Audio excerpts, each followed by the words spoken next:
نحمده ونصلي على رسوله الكريم أما بعد قال الله تعالى في كلامه القديم والفرقان المجيد أعوذ بالله من الشيطان الرجيم بسم الله الرحمن الرحيم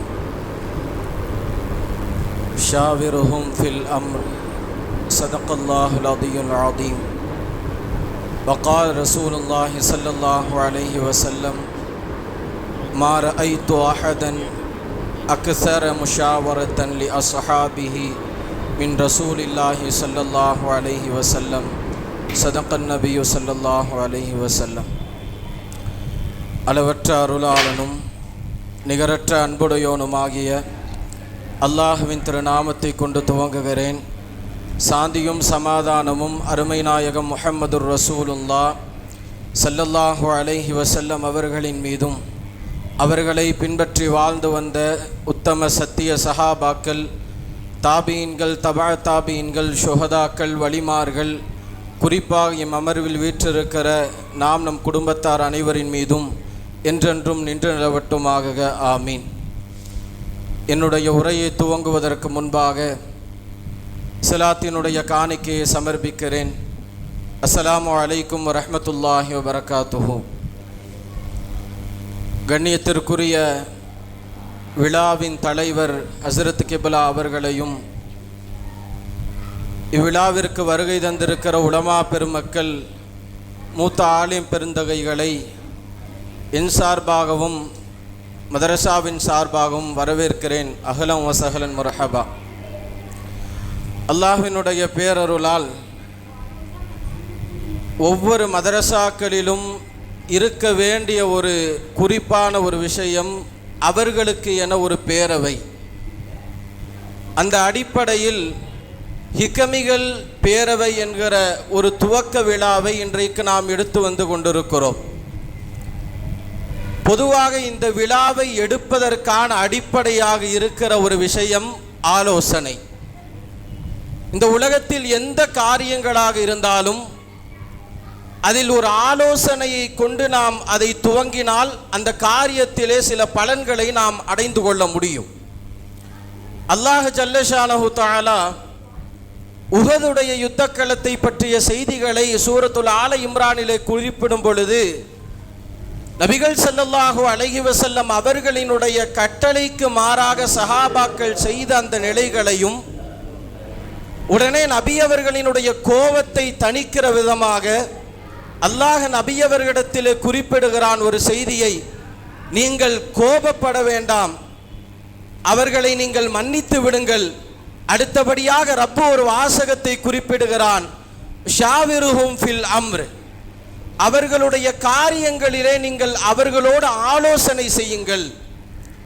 ஆலோசனை என்பது எல்லா விதமான கூட்டங்களுக்கும் எல்லா விதமான பண்டிகைகளுக்கும் ஒரு முக்கியமான ஒரு விஷயமாக இருக்கிறது.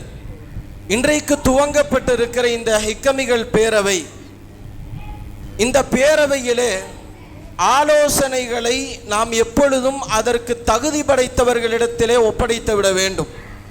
குறிப்பாக நம்முடைய ஹஸ்ரத் பெருந்தகை அவர்கள் இருக்கிறார்கள். எந்த ஒரு நிலையாக இருந்தாலும் நம்முடைய மூத்த உஸ்தாதுமார்களை கொண்டு அந்த விஷயத்தை நாம் அணுகும் பொழுது அதிலிருந்து சில காரியங்களை நாம் பெற்றுக்கொள்ள முடியும்.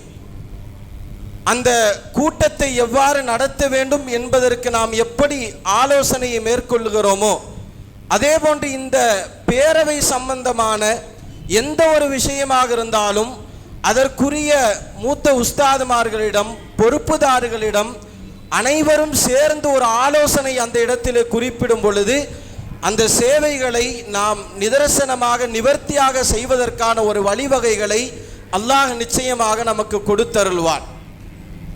நபி ஸல்லல்லாஹு அலைஹி வஸல்லம் அவர்களை பற்றி அபூ ஹுரைரா ரலியல்லாஹு அன்ஹு அவர்கள் குறிப்பிடுவார்கள், மா ரஅய்து அஹதன் அக்ஸர முஷாவரத்தன் லி அஸ்ஹாபிஹி மின் ரசூலில்லாஹி ஸல்லல்லாஹு அலைஹி வஸல்லம், இந்த உலகத்திலே எந்த ஒரு நபரையும் அவர்களுடைய தோழர்களோடு இந்த அளவிற்கு ஆலோசனை செய்தவர்களை நான் பார்த்ததில்லை.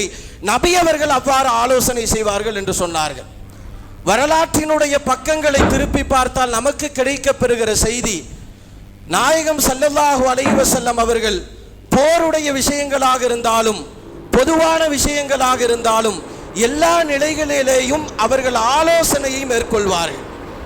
அந்த ஆலோசனை என்பது இந்த பேரவைக்கு மட்டுமல்ல, எல்லா இடங்களிலும் மிக முக்கியமான ஒரு விஷயம். உமர் ரலியல்லாஹு அன்ஹு அவர்கள் குறிப்பிடுவார்கள், ஷாவிர் ஃபி அம்ரிக மை யகாஃபுல்லாஹ, ஆலோசனை யாரிடத்திலே நாம் செய்ய வேண்டும்? அல்லாஹ்வினுடைய பயத்துடன் வாழுபவர்கள், அந்த சீதேவிகளிடம் நாம் ஆலோசனையை மேற்கொள்ள வேண்டும். அந்த சீதேவி யாருன்னு இந்த இடத்துக்கு சொல்லணும்னா நம்முடைய மூத்த உஸ்தாதுமார்கள் ஹஸரத் பெருந்தகை. நம்முடைய மூத்த உஸ்தாதுமாரிடம் சில கருத்துக்களை நாம் அணுகும் பொழுது அவர்களினுடைய அனுபவ ரீதியான செயல்முறைகளை நமக்கு எடுத்துச் சொல்லுவார்கள். அது நமக்கு ஒரு வழிவகைக்கான ஒரு கேடயமாக அமைந்துவிடும். அலி ரலியல்லாஹு அன்ஹு அவர்களும் குறிப்பிடுவார்கள், ஒருவன் ஆலோசனை செய்கிறான் என்றால் அது ஒரு நேர்வழியினுடைய அடையாளம் என்று சொல்லுவார்கள். ஒருவன் தானாக தன்னுடைய முடிவை கொண்டு இது போதும் என்று எண்ணிவிட்டால் அவன் ஆபத்தை நோக்கி சென்று கொண்டிருக்கிறான். எனவே ஆலோசனை நாம் ஒரு விஷயத்தை துவங்குவதற்கு முன்பாக செய்வது ஒரு வெற்றியினுடைய பாதையை அமைத்து தரும் என்று அலி ரலியல்லாஹு அன்ஹு அவர்கள் குறிப்பிடுவார்கள். இந்த மஷூரான்றதுக்கு அல்லாமா இப்னுல் ஜௌசி ரஹிமஹுல்லா அவர்கள் அழகான முறையிலே குறிப்பிடுவார்கள். ஷாரல் அஸ்ல, ஒரு தேனி தேன் கூட்டிலிருந்து அந்த தேனை எடுத்து அதிலிருந்து பிறர் எப்படி பயனை பெறுகிறார்களோ அதுபோன்றுதான் இந்த முஷாவரா, ஒரு ஆலோசனை என்பது நாம் பிறரிடத்திலே செய்கிற அந்த தருணத்திலே பல கருத்துக்கள் ஒன்றிணையும் பொழுது அது சுவைமிக்க கருத்துக்களாக மாறும். எனவே அல்லாஹ் ஜல்லஷானஹு தஆலா நமக்கு ஒரு மிகப்பெரிய வாய்ப்பை வழங்கி இருக்கிறார். ஆலோசனைக்காக மிகப்பெரிய மகான்களை, உஸ்தாதுமார்களை நமக்கு வழங்கி இருக்கிறார். அவர்களை நாம் பயன்படுத்தி கொள்ள வேண்டும். ஆலோசனைகளை இதுபோன்ற பேரவைகளிலே நாம் முன்னெடுக்க வேண்டும். அல்லாஹு ஜல்லஷானஹு தஆலா அதுபோன்ற ஆலோசனை செய்பவர்களாக இந்த பேரவை எப்படி துவங்கப்பட்டிருக்கிறதோ கியாமத் வரைக்கும் இதிலிருந்து அதிகமான ஞானத்தை பெற்ற ஹிக்கமிகளாக மாறுவதற்கான பல ஆலிம்களை ரப்பு இங்கிருந்து வெளியாக்கி தந்தருள்வானாக. மேலும் நம்முடைய உஸ்தாதுமார்கள் அனைவருக்கும் நீண்ட ஆயுளையும் நிறைந்த ஹயாத்தையும் தந்தருள்வானாக. வாழும் காலமெல்லாம் நாயகத்தினுடைய சுன்னத்தை பின்பற்றியவர்களாக மரணமாகிற வேளையிலே லா இலாஹ இல்லல்லாஹ் முஹம்மதுர் ரசூலுல்லாஹ் என்ற கலிமாவோடு மரணமாகிற ஒரு பெரும் நல் நசீபை நம் அனைவருக்கும் தந்தருள்வானாக. வாஹிரு தஅவானா அல்ஹம்துலில்லாஹி ரப்பில் ஆலமீன். அஸ்ஸலாமு அலைக்கும் வரஹ்மத்துல்லாஹி வபரகாத்துஹு.